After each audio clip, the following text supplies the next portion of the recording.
H.P. Lovecraft's, and Adolphe de Castro's The Electric Executioner. For one who has never faced the danger of illegal execution, I have a rather queer horror of the electric chair as a subject. Indeed, I think the topic gives me more of a shudder than it gives many a man who has been on trial for his life. The reason is that I associate the thing with an incident of 40 years ago. A very strange incident which brought me close to the edge of the unknown's black abyss. In 1889, I was an auditor and investigator connected with the Tlaxcala Mining Company of San Francisco, which operated several small silver and copper properties in the San Mateo Mountains in Mexico. There'd been some trouble at mine number 3, which had a surly, furtive assistant superintendent named Arthur Feldon, and on August 6, the firm received a telegram saying that Feldon had decamped, taking with him all the stock records, securities, and private papers, and leaving the whole clerical and financial situation in dire confusion. This development was a severe blow to the company, and late in the afternoon, President McComb called me into his office to give orders for the recovery of the papers at any cost. There were, he knew, grave drawbacks. I had never seen Feldon, and there were only very indifferent photographs to go by. Moreover, my own wedding was set for Thursday of the following week, only 9 days ahead, so that I was naturally not eager to be hurried off to Mexico on a manhunt of indefinite length. The need, however, was so great that Macomb felt justified in asking me to go at once, and I, for my part, decided that the effect on my status with the company would make ready acquiescence eminently worthwhile. I was to start that night, using the president's private car as far as Mexico City, after which I would have to take a narrow-gauge railway to the mines. Jackson, the superintendent of number 3, would give me all details and any possible clues upon my arrival, and then the search would begin in earnest, through the mountains down to the coast or among the byways of Mexico City, as the case might be. I set out with grim determination to get the matter done, and successfully done as swiftly as possible, and tempered my discontent with pictures of an early return with papers and culprit, and of a wedding which would be almost a triumphal ceremony. Having notified my family, fiancé, and principal friends, and made hasty preparations for the trip, I met President Macomb at 8 p.m. at the Southern Pacific Depot, received from him some written instructions and a checkbook, and left in his car attached to the 8:15 eastbound transcontinental train. The journey that followed seemed destined for uneventfulness, and after a good night's sleep, I reveled in the ease of the private car so thoughtfully assigned me, reading my instructions with care and formulating plans for the capture of Feldon and the recovery of the documents. I knew the Tlaxcala country quite well, probably much better than the missing man, hence had a certain amount of advantage in my search, unless he had already used the railway. According to the instructions, Feldon had been a subject of worry to Superintendent Jackson for some time, acting secretively and working unaccountably in the company's laboratory at odd hours. That he was implicated with a Mexican boss and several peons in some thefts of ore was strongly suspected, but though the natives had been discharged, there is not enough evidence to warrant any positive step regarding the subtle official. Indeed, despite his furtiveness, there seemed to be more of defiance than of guilt in the man's bearing. He wore a chip on his shoulder and talked as if the company were cheating him instead of his cheating the company. The obvious surveillance of his colleagues, Jackson wrote, appeared to irritate him increasingly, and now he had gone with everything of importance in the office. Of his possible whereabouts, no guess could be made, though Jackson's final telegram suggested the wild slopes of the Sierra de Malinche, that tall, mist-surrounded peak with the corpse-shaped silhouette, from whose neighborhood the thieving natives were said to have come. At El Paso, which we reached at 2 a.m. of the night following our start, my private car was detached from the transcontinental train and joined to an engine specially ordered by telegraph to take it southward to Mexico City. I continued to drowse till dawn, and all the next day grew bored on the flat, desert Chihuahua landscape. The crew had told me we were due in Mexico City at noon Friday, but I soon saw that countless delays were wasting precious hours. There were waits on sidings all along the single-tracked route, and now and then a hotbox or other difficulty would further complicate the schedule. At Torreon, we were 6 hours late, and it was almost 8 o'clock on Friday evening, fully 12 hours behind schedule when the conductor consented to do some speeding in an effort to make up time. My nerves were on edge, and I could do nothing but pace the car in desperation. In the end, I found that the speeding had been purchased at a high cost indeed, for within a half hour the symptoms of a hotbox had developed in my car itself, so that after a maddening wait, the crew decided that all the bearings would have to be overhauled after a quarter-speed limp ahead of to the next station with shops, the factory town of Querétaro. This was the last straw, and I almost stamped like a child. Actually, I sometimes caught myself pushing at my chair arm as if trying to urge the train forward at a less snail like pace. It was almost 10 in the evening when we drew into Querétaro, and I spent a fretful hour on the station platforms while my car was sidetracked and tinkered at by a dozen native mechanics. At last, they told me the job was too much for them, since the forward truck needed new parts which could not be obtained nearer than Mexico City. Everything indeed seemed against me, and I gritted my teeth when I thought of Felden getting farther and farther away, perhaps to the easy cover of Veracruz with its shipping, or Mexico City with its varied rail facilities, while fresh delays kept me tied and helpless. Of course, Jackson had notified the police in all the cities around, but I knew with sorrow what their efficiency amounted to. The best I could do, I soon found out, was to take the regular night express for Mexico City, which ran from Aguas Calientes and made a 5-minute stop at Querétaro. It would be along at 1 a.m. if on time, and was due in Mexico City at 5 o'clock Saturday morning. When I purchased my ticket, I found that the train would be made up of European compartment carriages instead of long American cars with rows of two-seat chairs.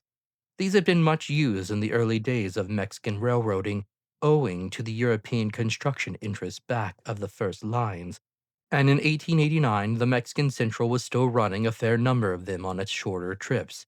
Ordinarily, I prefer the American coaches since I hate to have people facing me, but for this once I was glad of the foreign carriage.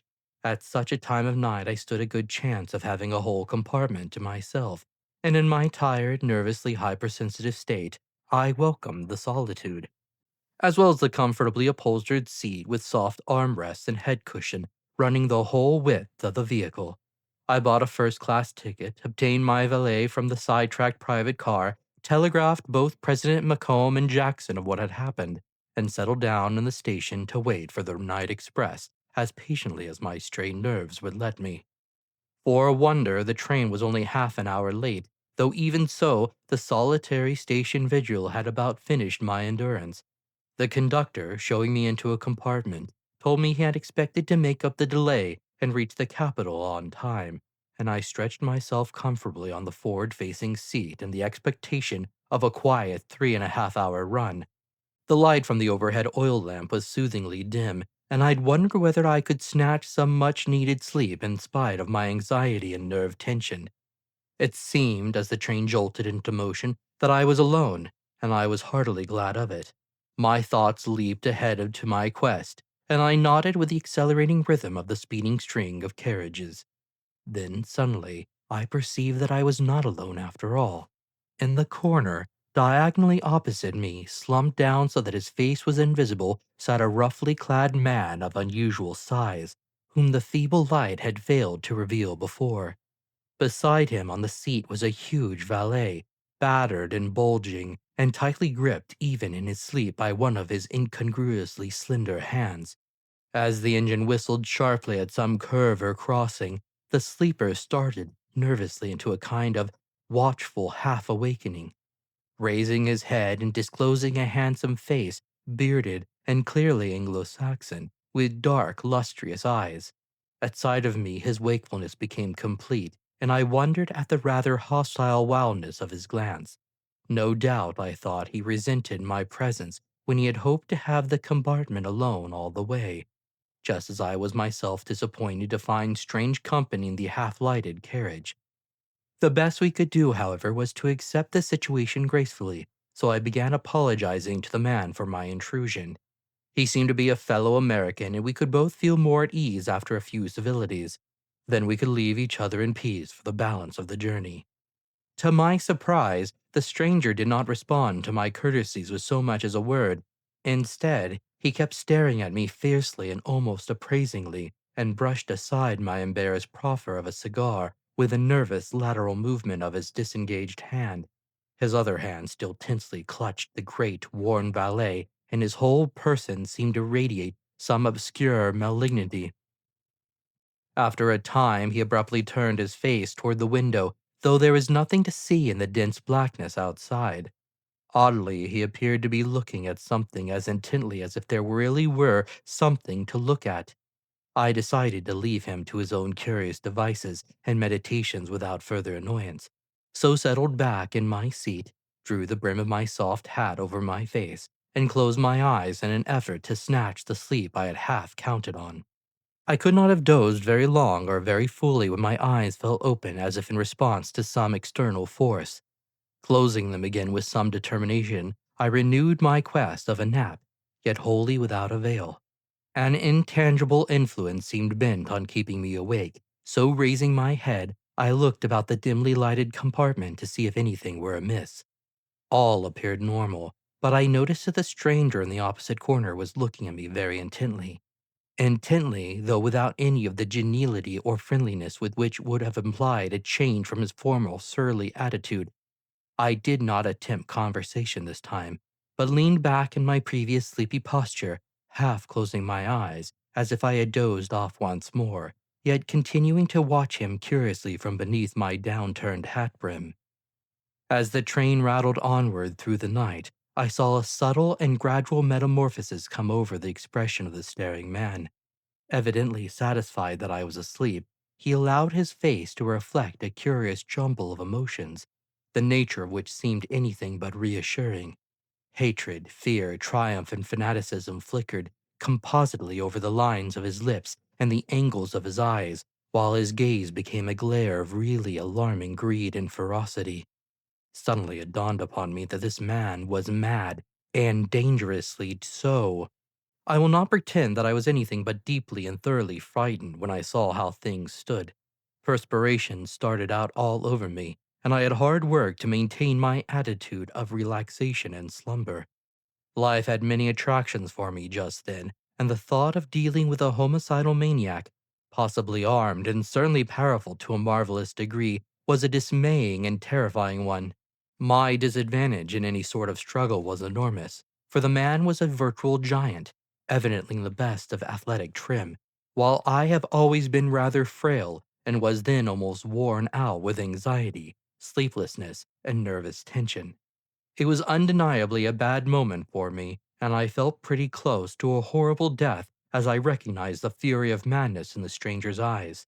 Events from the past came up into my consciousness as if for a farewell, just as a drowning man's whole life is said to resurrect itself before him at the last moment.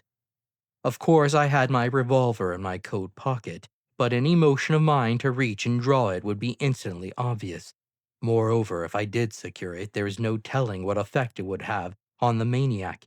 Even if I shot him once or twice, he might have enough remaining strength to get the gun from me and deal with me in his own way.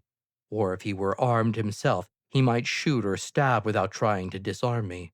One can cow a sane man by covering him with a pistol, but an insane man's complete indifference to consequences gives him a strength and menace quite superhuman for the time being. Even in those pre-Freudian days, I had a common sense realization of the dangerous power of a person without normal inhibitions. That the stranger in the corner was indeed about to start some murderous action, his burning eyes and twitching facial muscles did not permit me to doubt for a moment. Suddenly, I heard his breath begin to come in excited gasps, and saw his chest heaving with mounting excitement.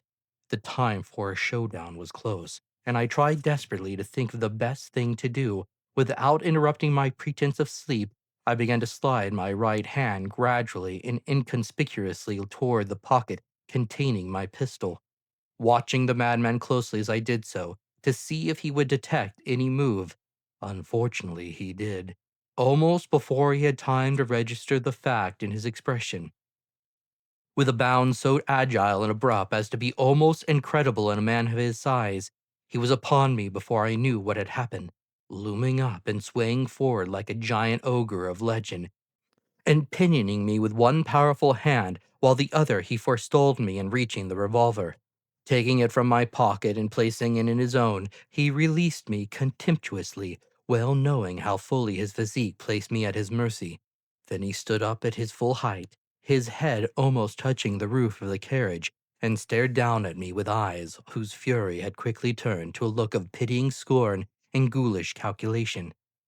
I did not move, and after a moment the man resumed his seat opposite me, smiling a ghastly smile as he opened his great bulging valet and extracted an article of peculiar appearance, a rather large cage of semi-flexible wire, woven somewhat like a baseball catcher's mask, but shaped more like the helmet of a diving suit. Its top was connected with a cord whose other end remained in the valet. The device he fondled with obvious affection, cradled it in his lap as he looked at me afresh and licked his bearded lips with an almost feline motion of the tongue. Then, for the first time, he spoke, in a deep, mellow voice of softness and cultivation, startlingly at variance with his rough corduroy clothes and unkempt aspect. "You are fortunate, sir. I shall use you first of all. You shall go into history as the first fruits of a remarkable invention. Vast sociological consequences. I shall let my light shine, as it were. I'm radiating all the time, but nobody knows it. Now you shall know. Intelligent guinea pig, cats and burrows. It worked even with a burrow." He paused while his bearded features underwent a convulsive motion closely synchronized with a vigorous gyrating shaking of the whole head.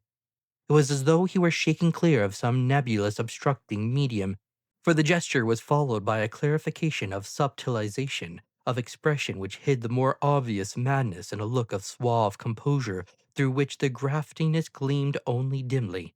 I glimpsed the difference at once, and put in a word to see if he would lead his mind into harmless channels. "You seem to have a marvelously fine instrument. If I'm any judge, won't you tell me how you came to invent it?" He nodded.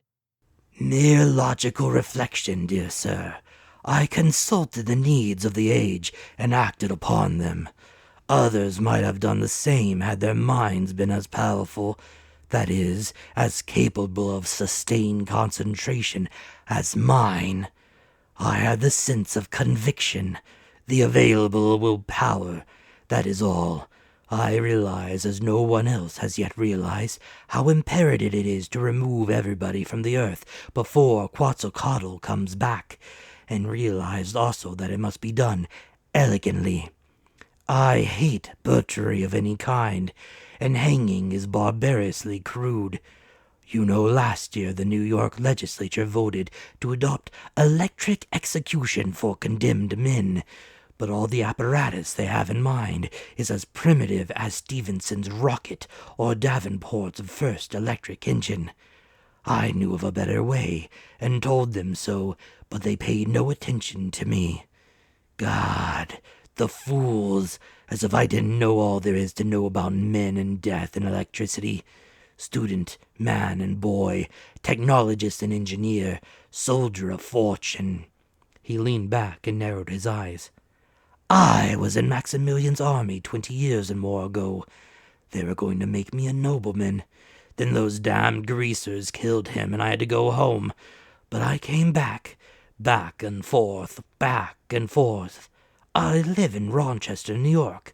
His eyes grew deeply crafty, and he leaned forward, touching me on the knee with the fingers of a paradoxically delicate hand. "I came back, I say, and I went deeper than any of them. I hate greasers, but I like Mexicans. A puzzle. Listen to me, young fellow. You don't think Mexico is really Spanish, do you? God, if you knew the tribes I know, in the mountains, Anahuac, Tenochtitlan, the old ones. His voice changed to a chanting and not unmelodious howl. Ya, Hotlapokle, na Haklado, 7, Skisaxamilka, Chaka, Tebenica, Okoala, Tlahuica, Tlaxcatleca, Azteca, Lia. I've been to the 7 keys of Chicomostec, but no one shall ever know. I tell you because you will never repeat it. He subsided and resumed a conversational tone. It would surprise you to know what things are told in the mountains. Huitzilopochtli is coming back, and of that there can be no doubt. Any peon south of Mexico City can tell you that, but I meant to do nothing about it. I went home, as I tell you, again and again, and was going to benefit society with my electric executioner when that cursed Albany legislature adopted the other way. A joke, sir, a joke. Grandfather's chair, sit by the fireside. Hawthorne. The man was chuckling with a morbid parody of good nature. Why, sir, I'd like to be the first man to sit in their damned chair and feel their little 2-bit battery current. It would make a frog's leg dance, and they expect to kill murderers with it. Reward of merit, everything.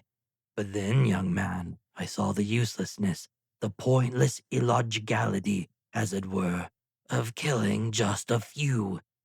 Everybody is a murderer. They murder ideas, steal inventions, stole mine by watching and watching and watching. The man choked and paused, and I spoke soothingly.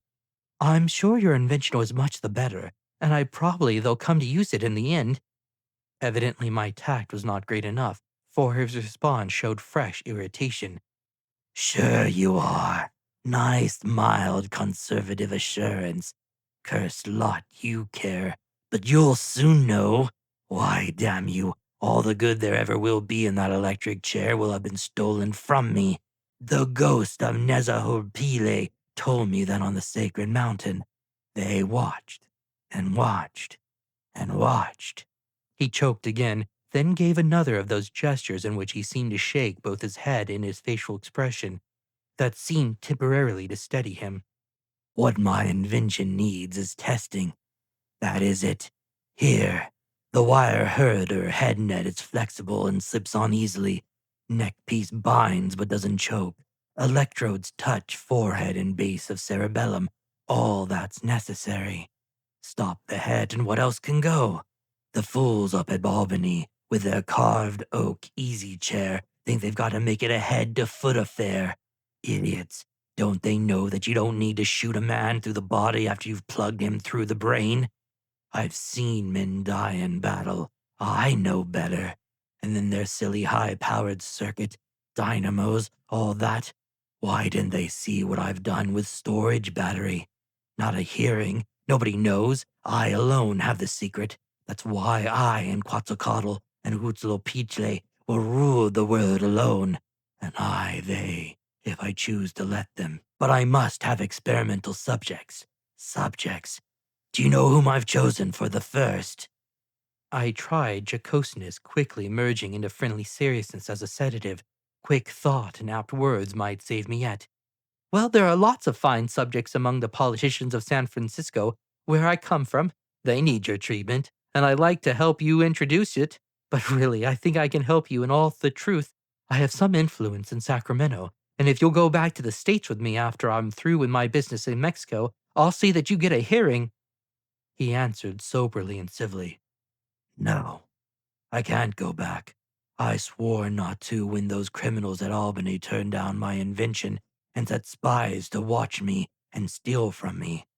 But I must have American subjects. Those greasers are under a curse and would be too easy, and the full-blood Indians, the real children of the feathered serpent, are sacred and inviolate except for proper sacrificial victims. Even those must be slain according to ceremony. I must have Americans without going back, and the first man I choose will be signally honored. Do you know who he is? I temporized desperately. Oh, If that's all the trouble, I'll find you a dozen first-rate Yankee specimens as soon as we get to Mexico City. I know where there are lots of small mining men who wouldn't be missed for days." But he cut me short with a new and sudden air of authority which had a touch of real dignity in it. "That'll do. We've trifled long enough. Get up and stand erect like a man. You're the subject I've chosen, and you'll thank me for the honor in the other world, just as the sacrificial victims thank the priest for transferring him to eternal glory. A new principle. No other man alive has dreamed of such a battery, and it might never again be hit on if the world experimented 1,000 years. Do you know that atoms aren't what they seem? Fools, a century after this, some dolt will be guessing if I were to let the world live." As I arose at his command, he drew additional feet of cord from the valet and stood erect beside me, the wire helmet outstretched towards me in both hands, and a look of real exultation of his tanned and bearded face. For an instant, he seemed like a radiant Hellenic mystagogue or hierophant.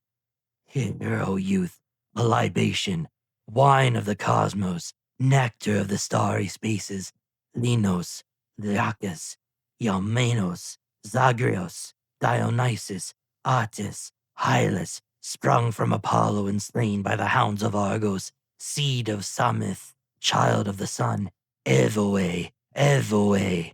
He was chanting again, and this time his mind seemed far back amongst the classic memories of his college days.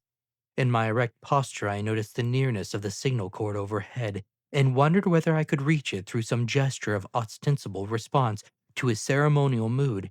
It was worth trying, so with an antiphonal cry of "Evaway," I put my arms forward and upward towards him in a ritualistic fashion, hoping to give the cord a tug before he could notice the act. But it was useless. He saw my purpose and moved one hand toward the right hand coat pocket where my revolver lay. No words were needed, and we stood for a moment like carven figures. Then he quietly said, "Make haste." Again, my mind rushed frantically about seeking avenues of escape. The doors, I knew, were not locked on Mexican trains, but my companion could easily forestall me if I tried to unlatch one and jump out. Besides, our speed was so great that the success in that direction would probably be as fatal as failure. The only thing to do was to play for time. Of the 3.5 hour trip, a good slice was already worn away, and once we got to Mexico City, the guards and police in the station would provide instant safety. There would, I thought, be two distinct times for diplomatic stalling. If I could get him to postpone the slipping on of the hood, that much time would be gained. Of course, I had no belief that the thing was really deadly, but I knew enough of madmen to understand what would happen when it failed to work. To his disappointment would be added a mad sense of my responsibility for the failure, and the result would be a red chaos of murderous rage. Therefore, the experiment must be postponed as long as possible. Yet the second opportunity did exist, for if I planned cleverly, I might devise explanations for the failure which would hold his attention and lead him into more or less extended searches for corrective influences. I wondered just how far his credulity went, and whether I could prepare in advance a prophecy of failure which would make the failure itself stamp me as a seer or initiate, or perhaps a god. I had enough of a smattering of Mexican mythology to make it worth trying, though I would try other delaying influences first and let the prophecy come as a sudden revelation. Would he spare me in the end if I could make him think me a prophet or divinity?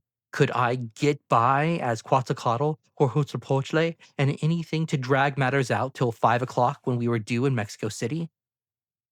But my opening stall was the veteran will-making ruse. As the maniac repeated his command for haste, I told him of my family intended marriage, and asking for the privilege of leaving a message and disposing of my money and effects.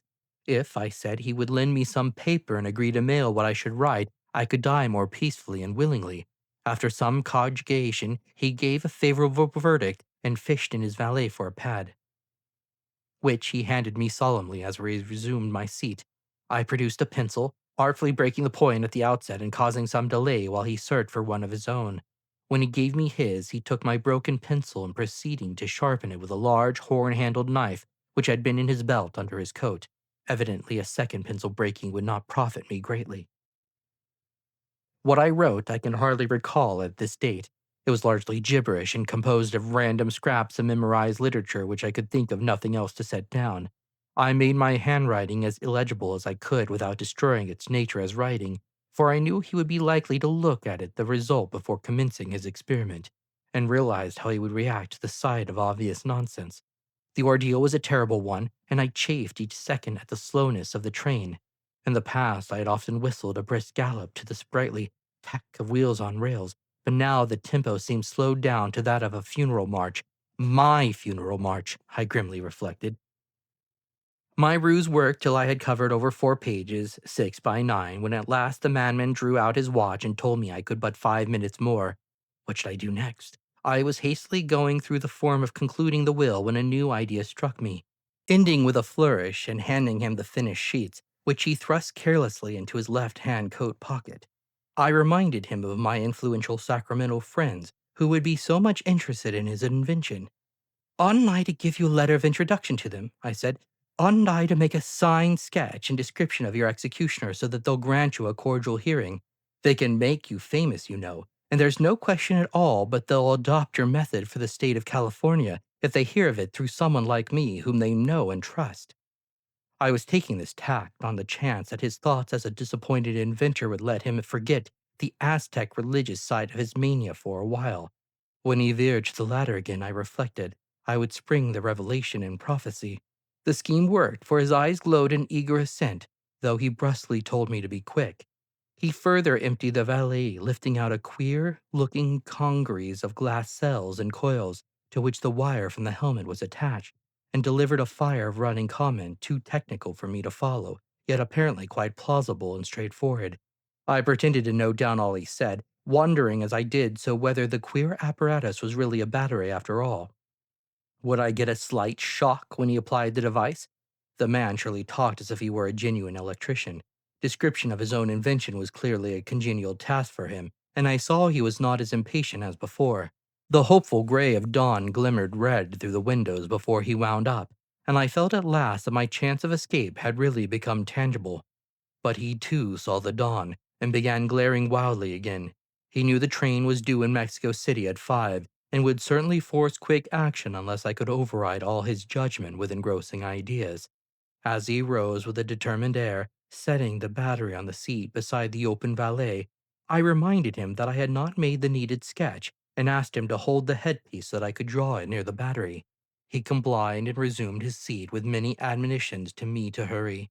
After another moment, I paused for some information, asking him how the victim was placed for execution and how his presumable struggles were overcome. Why, he replied, the criminal is securely strapped to a post. It does not matter how much he tosses his head, for the helmet fits tightly and draws even closer when the current comes on. We turn the switch gradually, you see it here, a carefully arranged affair with a rheostat.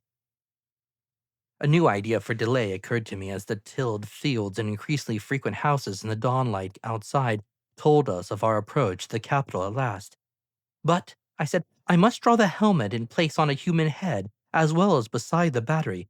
Can't you slip it on yourself a moment so that I can sketch you with it? The papers as well as the officials will want all this, and they are strong on completeness. I had by chance made a better shot than I had planned, for at my mention of the press, the madman's eyes lit up afresh. The papers? Yes, damn them. You can make even the papers give me a hearing. They all laughed at me and wouldn't print a word. Here, you hurry up. We've not a second to lose.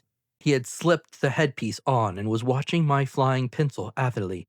The wire mesh gave him a grotesque comic look as he sat there nervously twitching hands. Now, curse you, they'll print pictures. I'll revise your sketch if you make any blunders. Must be accurate at any cost. Police will find you afterwards. They'll tell how it works. Associated Press item. Back up your letter. Immortal fame. Hurry, I say. Hurry, confound you. The train was lurching over the poorer roadbed near the city, and we stayed disconcertingly now and then.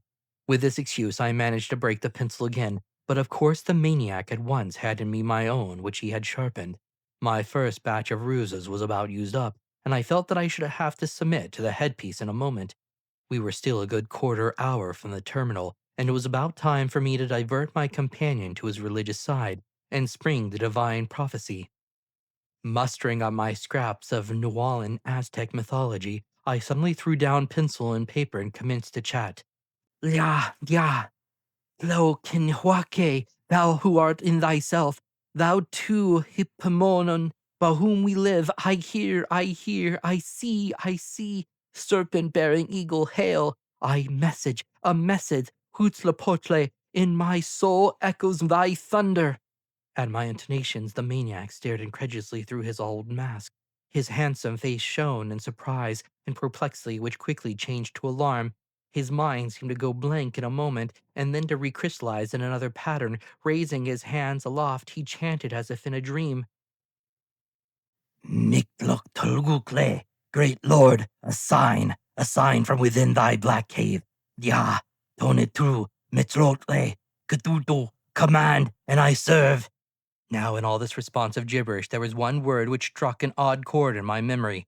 Odd because it never occurs in any printed account of Mexican mythology. Yet he had been overheard by me more than once as an awestruck whisper amongst the peons in my own fern Tlaxcala mine. It seemed to be part of an exceedingly secret and ancient ritual, for there were characteristic whispered responses which I had caught now and then, and which were as unknown as itself to academic scholarships. This maniac must have spent considerable time with the hill peons and Indians, just as he had said, for surely such unrecorded lore could have come from no mere book learning. Realizing the importance he must attach to this doubly esoteric jargon, I determined to strike at its most vulnerable spot and give him the gibberish responses the natives used.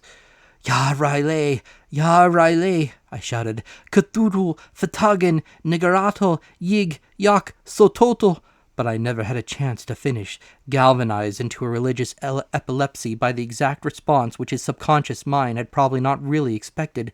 The madman scrambled down to a kneeling posture on the floor, bowing his wired helmeted head again and again, and turning it to the right and left as he did so. With each turn his obeisances became more profound, and I could hear his foaming lips repeated the syllable, kill, kill, kill, in a rapidly swelling monotone. It occurred to me that I had overreached myself, and that my response had unloosed a mounting mania which would rouse him to the slaying point before the train reached the station.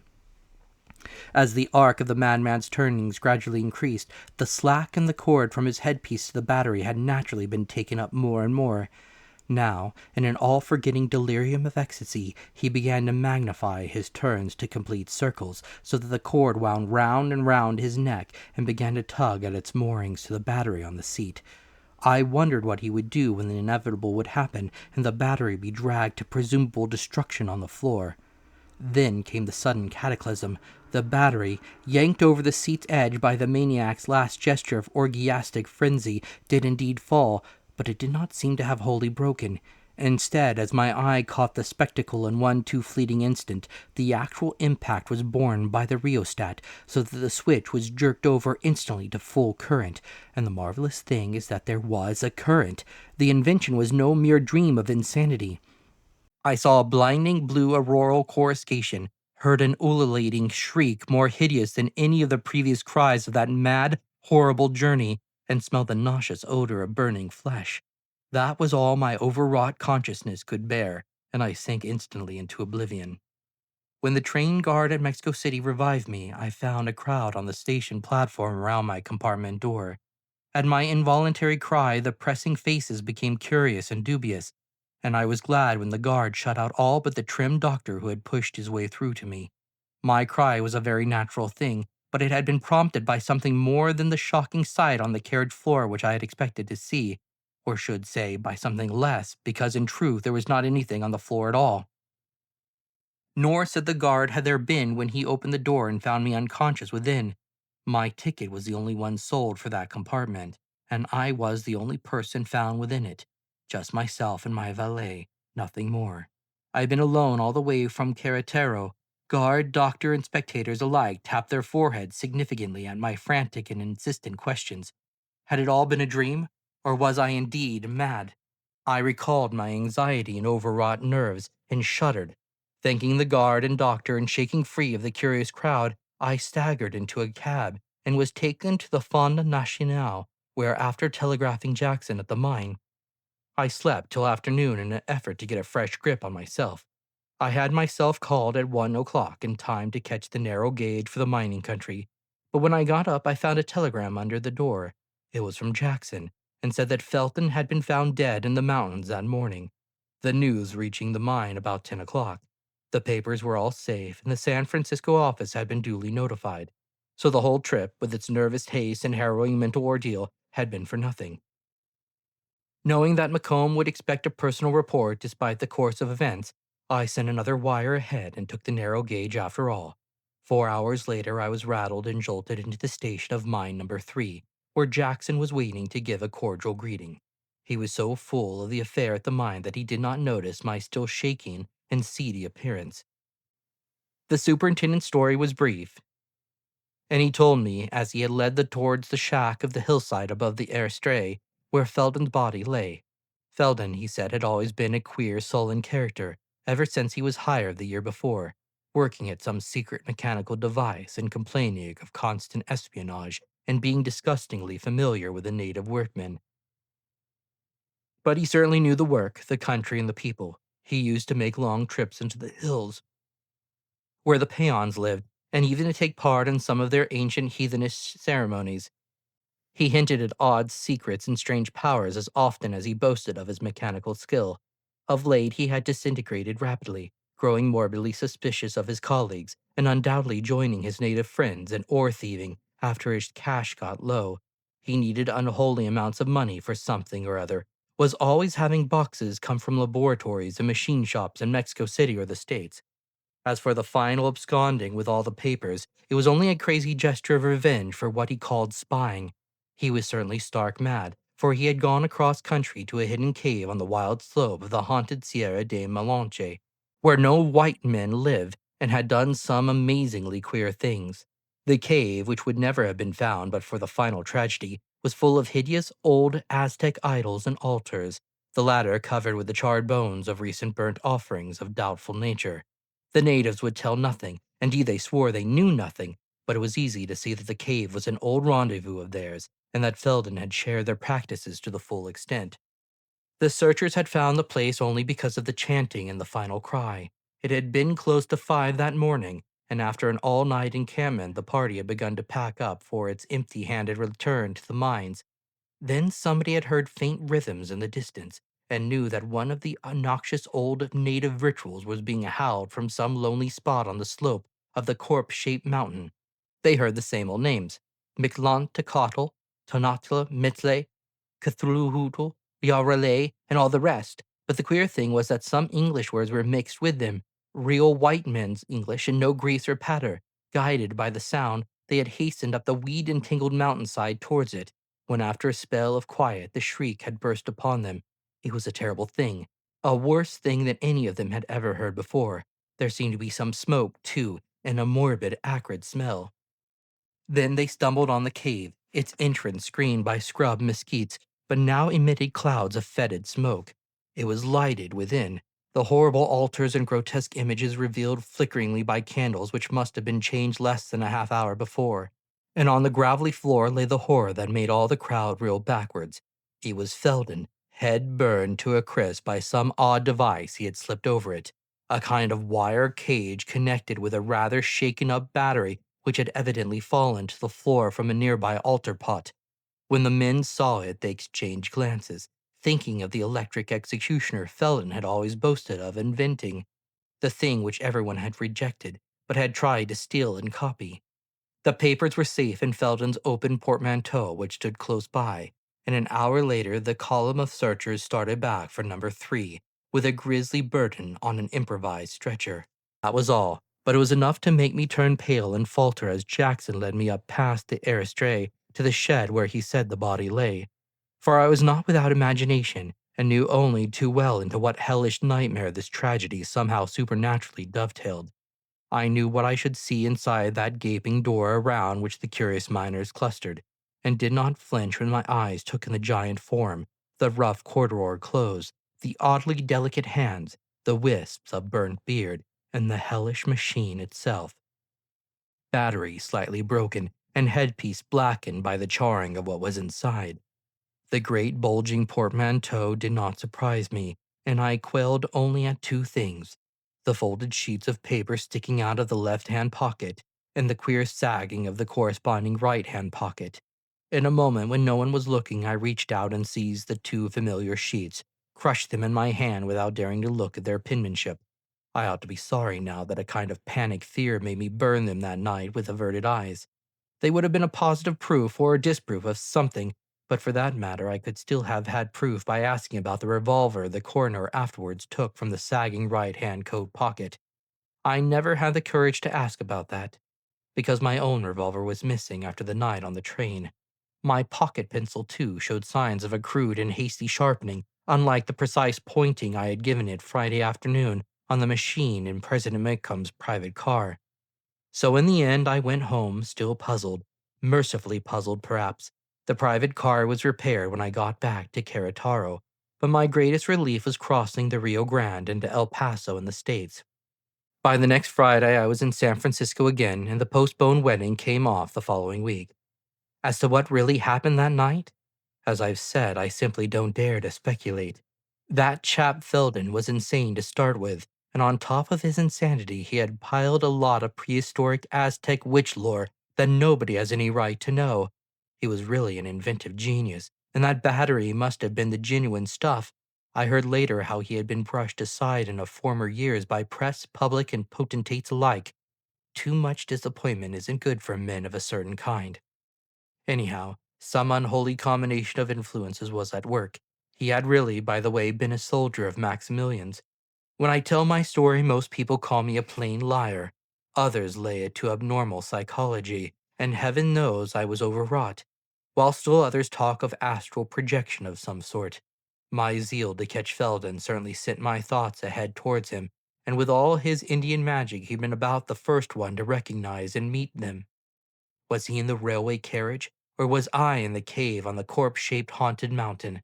What would have happened to me had I not delayed him as I did? I'll confess I don't know, and I'm not sure that I want to know. I've never been in Mexico since, and as I said at the start, I don't enjoy hearing about electric executions.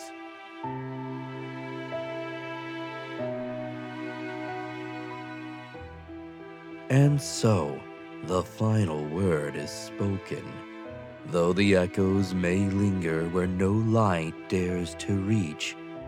In the dark corners of the cosmos, some truths are better left buried. But if you've listened this far, perhaps you've already heard them calling. If the story stirred your imagination or your dread, leave a comment below. I'd love to know what you think. And if you wish to venture further into the abyss, don't forget to like, subscribe, and ring the bell. The unknown is waiting.